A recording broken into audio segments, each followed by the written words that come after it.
Abraham வாழ்க்கை போல் செவி. அந்த ஆபிரகாம் பாருங்க என்ன செய்யறாங்க, வாக்கு தத்தத்தை ஆண்டவர் கொடுத்த வாக்கு தத்தத்தை நிறைவேற்ற வல்லவராய் இருக்கிறார் என்று முழு நிச்சயமாய் நம்பி 100% believe. அதுதான் கல்லறையில் கட்டப்பட்ட மனிதன். 100% believe. தேவனை மகிமைப்படுத்த இல்லாத உடனே பிறக்கிறதுக்கு ஒரு இதுவும் இல்லை, அடையாளம் இல்லை. நான் தேவனை மகிமைப்படுத்த நீதான் நீங்க செய்வீங்களா? இல்லாம இல்லை. எனக்கு கட்ட நிச்சயம் செய்வாங்க. விசுவாசத்தோட சோதனை பண்ணீங்க பாருங்க. விசுவாசத்தை வல்லவனா, தேவனை மகிமைப்படுத்தி விசுவாசத்தை வல்லவனா. அதனால கர்த்தர் என்ன செய்தார், ஒரு குழந்தை அவர் சொன்னபடியே கொடுத்தார்.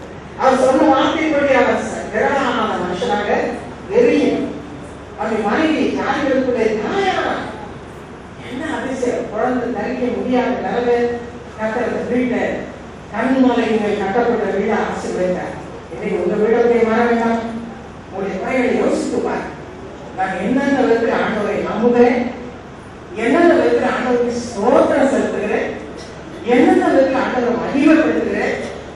நான் குடும்ப தலைவராக எங்க வீட்டில் சபை விழா ஆண்டவருடைய வார்த்தையை நம்புகிற வீடாக நான் இருப்பதிலே சாப்பிடவே இருக்கிறேன்னா எங்க வீடு இன்னைக்கு அவ்வளவு பேர் ஊழிய செய்ய காரணம் என்ன தெரியுமா? அநேக பேர் பப்ளிசிட்டி பாசிபிள். எப்படி சின்ன குட்டி சீடி கூட எனக்கு வேற சொல்லுது, எப்படி ஊழிய செய்ய முடியும்? எனக்கு தங்கெல்லாம் நான் சகோதரர் இளைஞர் அவருடைய தகவல் அதிகமாக எழுந்திருக்கும். ஒரு சாதாரண ஆசிரியர் எவ்வளோ தேவை, மனைவிக்கு வியாதி எவ்வளோ கஷ்டம். இந்த மத்தியில வேற புத்தகத்தை 4 மணிக்கு இருந்திருப்பார். பக்கத்தில் இருக்கவங்களுக்கு முதல் கூட கை போடக்கூடாதுன்னு காசு வைக்கப்பட்டு வாசிப்பார். கருத்தாய் செபிப்பார்.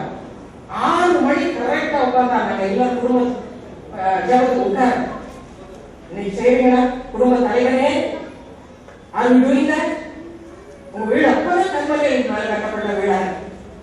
சரி, தேவனை தேடுங்களா? அதிகமாக தேடுகிறவனை கண்மலை நீதிமொழிகள் 8:17 சொல்லு எனக்கு கண்டார்கள். அப்படி நீங்கள் ஆபிரகாமை போல கருத்தாய் தேட இந்த நேரத்தில் உங்க குறைவு அறிக்கை என்ன விதத்தில் உங்க வீடு பாழாய் கிடக்கிறது, பாழாய் கிடக்கிறது. ஜெபம் இல்லாத வீடு, ஜெபம் இல்லாத வீடு. எனக்கு அன்பார்கள், உங்களுடைய ஜெபம் அப்படி பண்ணினா கூட இப்படி அவிசுவாசம் இருப்பாங்க. நான் மூளை மேல கூட போவேன். அப்படி ஏமாற்றிக் கொள்ள கர்த்தர் இவ்வளவு நல்லவரா. ஆபிரகாம் உதவி செய்த அதே போது உங்கள் வீட்டை அன்றை மேல் கட்டப்பட்ட வீடாக நான் மாற்றுவேன் என்று சொல்லுகிறேன். இந்த ஆசீர்வாதத்தை இன்றைக்கு ஆண்டவர் உங்களுக்கு கொடுக்க காத்திருக்கிறார். இந்த பாட்டு தெரியுமா உங்களுக்கு? ஆனந்தமே பரமானந்தம். எத்தனை பேர் தெரியும்? இதை பாட்டு சேர்ந்து பாருங்களா? அக்கினி ஊடாய் நடந்த